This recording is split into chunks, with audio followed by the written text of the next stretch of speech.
हम सबको अभी कोशिश करनी चाहिए रिश्ते बदलने के लिए, रिश्तों में जो दरार आ जाती है उसको मिटाने के लिए। रिश्ता जिसको हम ईगो की वजह से छोड़ देते हैं, हमें ज़रूरत है उस चीज़ को बदलने के लिए, हमें ज़रूरत है उसमें नया कुछ लाने के लिए। क्योंकि देखो, रिश्ते मजबूत करो, ईगो नहीं। क्योंकि आज के ज़माने में ऐसा होता है कि यार जहाँ पर दिल लगे वहाँ पर चले जाओ ना यार। जहाँ पर तुम्हें खुशी मिलती है कि हमें जाने के बाद वहाँ पर अच्छा लगेगा, वहाँ पर जाओ। किसी के रोकने से मत रोको कि ये वो क्या क्या क्या नहीं। चलिए अपनी एक जिंदगी की बात बताते हैं, हमारे घर की बात है। हाँ, उसके घर नहीं जाने का, उसके घर जाने का, खाने खाओ नहीं वहाँ पर जाके, ऐसे ऐसे बात सिखाए जाते थे।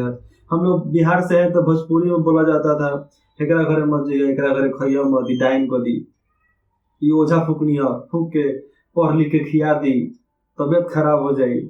ऐसा अनेकों प्रकार के बात बोला जाता है। और बच्चे चले भी जाते हैं, खाते भी नहीं है, बच्चे जाते भी नहीं है। यहाँ तक इलाके में हमारे इलाके का हर जगह का वही बात है। छोटे छोटे बच्चों को सिखाया जाता है कि हाँ ओकरा घरे नहीं खे जाएंगे, ओकरा घरे खाए के नहीं खे। मतलब ये बचपन से ही कूटनीति उसके मन में काहे भरा जा रहा है कि वो हमारा पट्टीदार है, उससे हम झगड़ा किए। अबे झगड़ा तू किया है, बाप बाप झगड़ा करता है, चाचा चाचा झगड़ा करता है, हैं?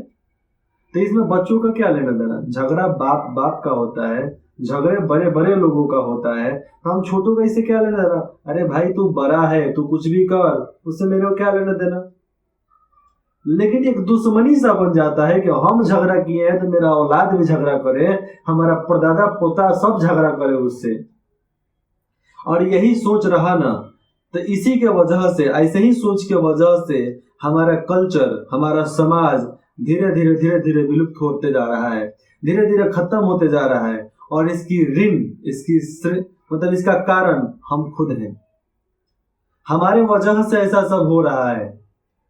हम सब अगर बदलाव लाए, हम सब अपनी मानसिकता को बदलें, तो हम ऐसा कर सकते हैं कि समाज को एक नया उन्नति में ला सकते हैं, समाज को एक नया सोच दे सकते हैं। हम युवा अगर कोशिश करें तो हम दुनिया बदल सकते हैं। दुनिया में जो आज तक हिंसा के लिए लोग लड़ते थे, मरते थे, हिंसा करते थे एक सत्ता पाने के लिए, उस चीज को हम बदल सकते हैं। हिंसात्मक जिंदगी से हम बाहर निकल सकते हैं। लोगों को एक जागरूक शरीर, जागरूक सोच, जागरूक शरीर, मैंने यहाँ बोला ना, जागरूक शरीर इसलिए बोला हमने क्योंकि आज लोगों को शरीर की पहचान नहीं है। उन लोगों को लगता है ना कि शरीर अपना निजी संपत्ति है, हम इसका जिस तरह मन करे उस तरह दुरुपयोग करें। लेकिन शरीर हमारा दुरुपयोग करने के लिए उत्पन्न नहीं हुआ, क्योंकि 5 तत्वों को मिलाकर हमारा शरीर बनता है। तो 5 तत्वों का हमारे जिंदगी में, हमारे जीवन में बहुत ज्यादा महत्व होता है। हमें जिस वजह से हमें शरीर मिला, हम उस वजह को पूरा करने के लिए मिला है, ऐसा नहीं कि फालतू को गंवा देने के लिए मिला है। और आजकल होता क्या है कि रिश्ते मजबूत कैसे हो?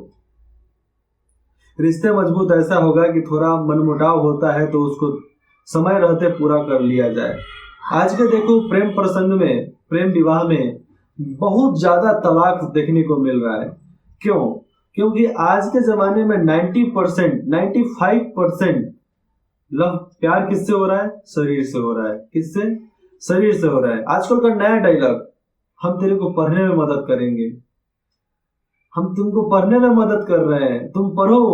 अब उसको लगेगा ओ तेरी, ये हमको पढ़ने में मदद कर रहा है, ओ माय गॉड, इससे बढ़िया तो कोई होगा ही नहीं, चाहे लड़का हो चाहे लड़की, मैं ये नहीं बोल रहा हूँ।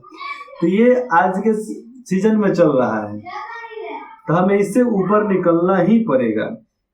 और शरीर से नहीं, हमारे व्यक्तित्व से, आत्मा से, एक तरीके से बोला जाता है व्यवहार से, उसके भाव से मोहब्बत करो, उसके भाव से प्यार करो। और ऐसे श्रेणी से आगे चलोगे ना, ये रास्ता, ये मार्ग अगर आपका हो, तो हम बोलते हैं 100% वादा है कि आप सब एक उच्च श्रेणी में जाओगे। आपकी मानसिकता जब बदल जाएगी तो आपको ये दुनिया भी स्वर्ग लगने लगेगा। स्वर्ग और नर्क ऊपर नीचे नहीं होता है। स्वर्ग वही कि हम शांति से है, नर्क वही कि हमारे घर में रोज झगड़ा हो रहा है, रोज कलह हो रहा है। तो रोज झगड़ा कलह जहां पर हो रहा है वो नर्क है, और जहां पर सुख शांति खुशियां हैं वो स्वर्ग है। तो एक छोटी सी सोच की वजह से हमारा सब कुछ बदल सकता है। बात बोलते हैं ना कि समस्या तो है सबके साथ, बस सोचने की है बात कि जो अपने समस्या को जिस तरीके से लेगा, जैसा उसको फोकस करेगा, वैसा ही गेन करेगा, वैसा ही पाएगा। अगर हम हरदम सच्चाई को तथ्य पर रख के हमेशा आगे चलते हैं तो सत्य एक न एक दिन आपका भी साथ देगा। ऐसा नहीं कि आप सत्य के रास्ते पर चलते हो, आपके साथ कोई गलत कर गया और जो गलत कर गया वो आजादी से घूमेगा, कितना दिन घूमेगा? एक दिन वो भी कुत्ते के मौत मरेगा। ये गारंटी है, 100% है कि एक दिन वो भी मरेगा, उसके भी पाप का हंडा भरेगा, वो भी मरेगा।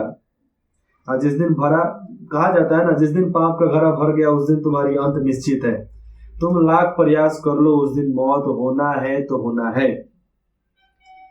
और आज जो तलाक की सीजन बढ़ चुका है, तलाक का रेशियो बढ़ चुका है, हमारे सनातन धर्म में कभी भी तलाक नाम का था ही नहीं कि हम तलाक भी लेंगे किसी से। हम लोग विवाह विच्छेद बोलते थे इसको। क्या बोलते थे? विवाह विच्छेद, मतलब विवाह टूट जाए मेरा।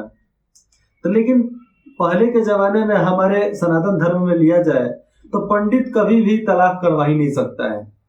तलाक किसका शब्द है? तलाक उर्दू शब्द है।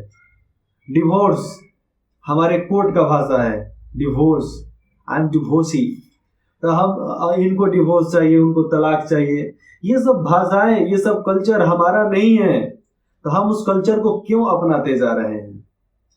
वाई? हमारा जो कल्चर नहीं है, हम उस कल्चर को क्यों अपनाते जा रहे हैं? ये कभी आप लोगों ने सोचा है? कोर्ट तक आदमी कब जाता है? जब बर्दाश्त, जब कर सकता है तो कर लो भैया।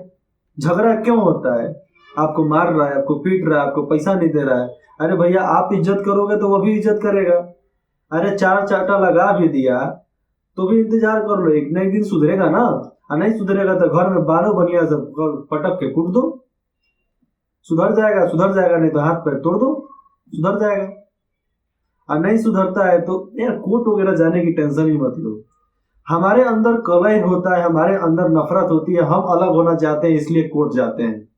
अगर हम अलग ही ना होने जाएं, हम अपने रिश्ते को बचा सकते हैं, हम अपने रिश्ते को टूटने से बचा सकते हैं। बहुत सारा कारण है जिसके वजह से बच सकता है, लेकिन इसके लिए हमें पहले कदम उठाना पड़ेगा। एक छोटा सा शब्द है, SORRY, सॉरी, माफी, क्षमा। बोलने में क्या जाता है? अरे छोटी सी गलती हो गई, क्षमा मांग लो। नहीं, हम नहीं झुकेंगे। हाँ बाबा, आप जमाने के औलाद हो ना तुम, अरबों खरबों की संपत्ति है कि नहीं झुकेंगे, झुकने के बाद गला कट जाएगा। गजब की सोच है। श्री राम का कहना है, प्राण जाए पर वचन न जाए। तो जो हमने वचन दिया शादी के समय में, वो वचन कैसे चला जाता है?